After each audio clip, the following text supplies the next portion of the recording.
Hai hai hai, kembali lagi di kelas Bahasa Indonesia. Kali ini saya akan coba menjelaskan bagaimana cara menulis daftar pustaka.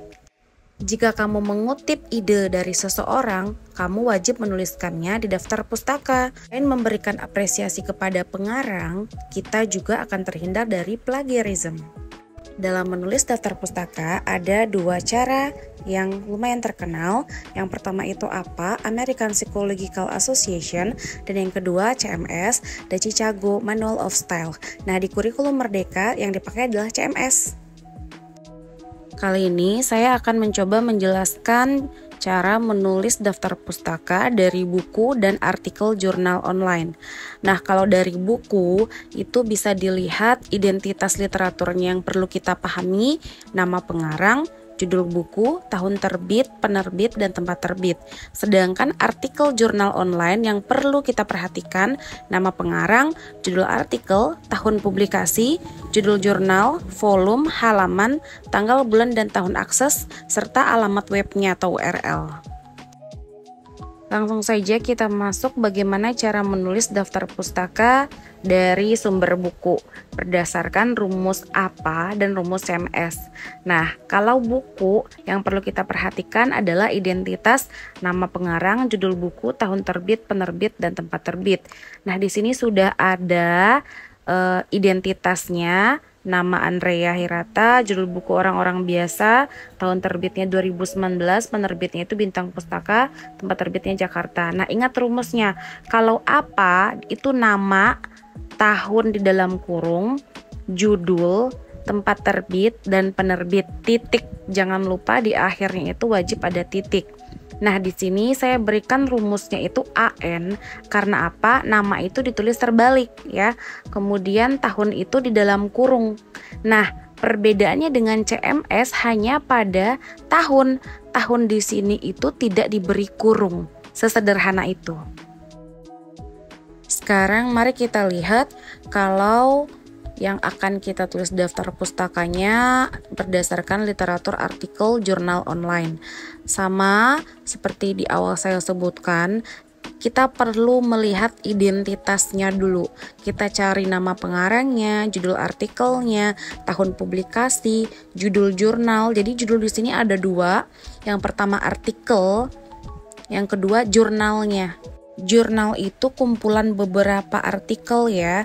Jadi kalau biasanya diterbitkan dalam sebuah buku, buku itu disebut dengan jurnal. Sedangkan isinya yang terdiri atas beberapa artikel, nah itulah yang disebut dengan artikel. Jadi lihat judul artikel dan judul jurnal. Kemudian volume itu jika ada dan halaman. Kemudian tanggal, bulan, dan tahun akses. Ini karena kita mengambil online ya. Kemudian baru setelah itu alamat URL. Kalau ini sumbernya adalah artikel jurnal online. Rumusnya untuk apa? Itu masih sama nama, tahun, judul artikel, judul jurnal, volume, halaman. Kemudian tanggal, bulan, dan tahun akses dari URL.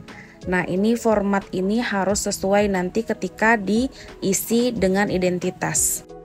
Perbedaannya dengan CMS, kalau apa pada artikel jurnal online daftar pustakanya itu pada tahun itu diberi kurung, sedangkan di CMS itu tidak pakai kurung. Kemudian volume itu tidak perlu dimiringkan dan pada URL-nya itu sangat berbeda cara penulisannya. Jadi URL buka kurung, diakses, baru tulis tanggal, bulan, dan tahun aksesnya. Dan jangan lupa ya, setiap daftar pustaka itu diakhiri oleh titik. Sekarang mari kita lihat bagaimana aplikasi dari rumus APA untuk sumber artikel jurnal online. Yang pertama, nama pengarang. Nama pengarang itu dibalik. Jika dia 3 kata, maka kata ketiganya lah yang ditaruh di kata pertama. Jadi M Solihin Irianto, Iriantonya dibawa ke depan, baru M Solihin. Kemudian tahunnya di dalam kurung, judul artikelnya tidak dimiringkan, yang dimiringkan adalah judul jurnal beserta nomor dan volume. Kemudian baru setelah itu TBT, tanggal bulan tahun dari webnya. Dah, jangan lupa diakhiri dengan titik ya. Terakhir, artikel jurnal online dengan rumus CMS. Sama seperti apa nama dibalik, tapi tahunnya tidak pakai kurung lagi. Judul jurnalnya itu dimiringkan, tapi judul artikel itu tidak dimiringkan. Jadi sama ya seperti apa. Nah, bedanya itu ada di TBT-nya. TBT untuk CMS itu di akhir dan ditambahkan dengan kata diakses. Setelah URL baru diakses tanggal berapa, bulan berapa, dan tahun berapa. Kalau ada pukul setelahnya itu baru pukul. Tutup kurung baru setelah itu titik.